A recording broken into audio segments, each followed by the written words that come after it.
एक गांव में एक बहुत बड़ा सुखी समृद्ध परिवार रहता था। घर के मुखिया ने अपने दोनों बेटों की शादियां बड़े ही धूमधाम से की। घर में खुशियां आईं। दो बहुएं आईं। शुरुआत में दोनों बहुएं ससुर की खूब सेवा करती।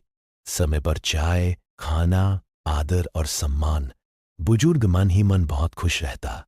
लेकिन समय बदला। पर धीरे धीरे बहुओं का व्यवहार बदलने लगा। पहले चाय कम हुई, फिर खाना देर से मिलने लगा और एक दिन बिल्कुल बंद।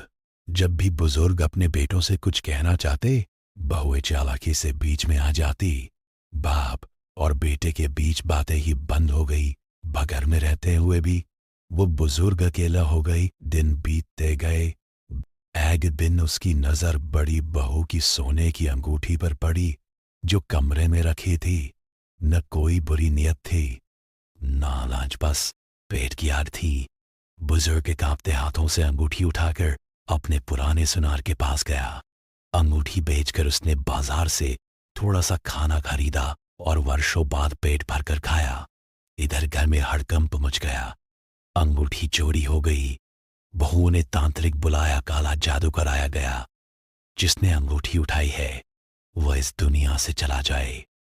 So she write. जैसे ही बुजुर्ग अपने कमरे में लेटा, उसके मुंह से खून की उल्टियां शुरू हो गईं कि कुछ ही देर में वह हमेशा के लिए चुप हो गई।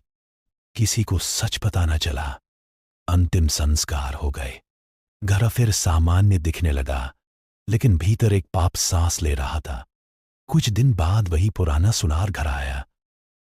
उसने बेटों से कहा, आप जिस अंगूठी को ढूंढ रहे थे वह आपके पिताजी ने मुझे दी थी। कहा था बहुत भूखा हूं बेटा। सच सुनते ही दोनों बेटे जमीन पर बैठ गए। उन्हें समझ आ गया। उनकी खामोशी, उनकी अनसुनी और बहुओं की निर्दयता ने उनके पिता की हत्या कर दी थी। आज वे बस यही सोचते रह गए, काश हम अपने पिता की बात सुन पाते। कहानी अच्छी लगी हो तो लाइक और सब्सक्राइब कर दीजिएगा।